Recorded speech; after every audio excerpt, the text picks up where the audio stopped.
സാധാരണ പഞ്ചായത്ത് തെരഞ്ഞെടുപ്പൊന്നും വലിയ രാഷ്ട്രീയ പോരാട്ടത്തിൻ്റേതല്ല. പ്രാദേശിക വിഷയങ്ങളും അതുപോലെ തന്നെ സ്ഥാനാർത്ഥിയുടെ ഒരു വ്യക്തിപരമായ ബന്ധങ്ങളൊക്കെ വെച്ചിട്ടാണ് ആളുകൾ വോട്ട് ചെയ്യുക. പക്ഷേ ഒരുപാട് ലോക്കൽ ബോഡി ഇലക്ഷനിൽ ഇൻവോൾവ്ഡ് ആയിട്ടുള്ള ഒരാളെന്ന നിലയിൽ എൻ്റെ പൊളിറ്റിക്കൽ ലൈഫിൽ ഇത്രമാത്രം രാഷ്ട്രീയ ചർച്ച നടന്നിട്ടുള്ള ഒരു ലോക്കൽ ബോഡി ഇലക്ഷൻ ഇതിനു മുമ്പ് ഉണ്ടായിട്ടില്ല. അതിന് കാരണം ഇവിടുത്തെ സ്വർണ്ണക്കൊള്ള, അതുപോലെ തന്നെ സഹകരണക്കൊള്ള, എന്തിനേറെ പറയുന്നു പെൻഷൻ പോലും കൈയിട്ട് വാരുന്ന സഖാക്കളുടെ ഒരു അവസ്ഥ, അടിമുടി അഴിമതിക്കെതിരായിട്ടുള്ളൊരു ഫീലിംഗ് ഈ തെരഞ്ഞെടുപ്പിലുണ്ട് എന്നാണ് ഞാൻ മനസ്സിലാക്കുന്നത്. ഈ ശബരിമല കൊള്ള മറച്ചു വെക്കാൻ വേണ്ടിയാണ് രാഹുൽ മാക്കൂട്ടത്തിൻ്റെ വിഷയം വിവാദമാക്കാൻ ഗവൺമെൻറ് സൈഡ് ശ്രമിച്ചത്. പക്ഷേ ഞാൻ പറയട്ടെ, സാക്ഷാൽ പിണറായിയുടെ മകൾക്കെതിരെ SFIയുടെ ഒരു പ്രമാദമായ കേസുണ്ടല്ലോ, ആ കേസിൽ വീണാ വിജയൻ അറസ്റ്റ് ചെയ്തിരുന്നുവെങ്കിൽ പോലും ഈ ശബരിമല കൊള്ള വിശ്വാസികളുടെ മനസ്സിലുണ്ടാക്കിയിട്ടുള്ള വേദന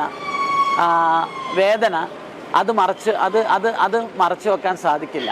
അതുകൊണ്ട് ഈ തെരഞ്ഞെടുപ്പ് വലിയ രാഷ്ട്രീയ പോരാട്ടമാണ്.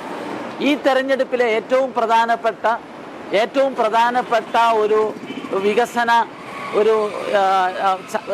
രാഷ്ട്രീയ ചർച്ച എന്ന് പറയുന്നത് വികസന ചർച്ചയാണ്.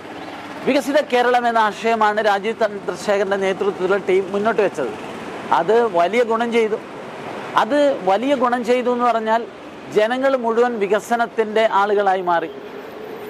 ഞാൻ ഈ തെരഞ്ഞെടുപ്പിൽ ഗൃഹസമ്പർക്കം നടത്തിയപ്പോൾ 2-3 ആളെ കണ്ടിട്ടുണ്ട്. ആരാന്നറിയോ?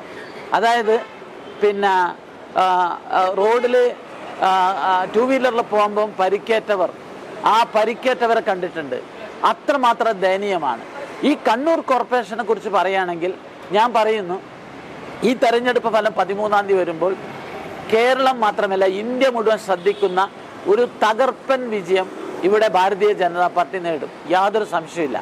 കാരണം ഇവിടെ ജനങ്ങൾ വലിയ തോതിൽ, പ്രത്യേകിച്ച് കോൺഗ്രസ് കമ്മ്യൂണിസ്റ്റ് കുടുംബങ്ങളിൽ പോകുമ്പം യങ്സ്റ്റേഴ്സ് മുഴുവൻ നരേന്ദ്രമോദി ഫാനാണ്.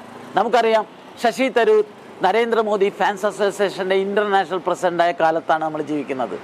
അതാണ് മോദിയുടെ ഒരു വികസന രാഷ്ട്രീയത്തിനുള്ള ഒരു അംഗീകാരം. അതുകൊണ്ട് കണ്ണൂർ കോർപ്പറേഷൻ ആര് ഭരിക്കണമെന്ന് തീരുമാനിക്കുന്നത് ഭാരതീയ ജനതാ പാർട്ടിയുടെ ടീമായിരിക്കും.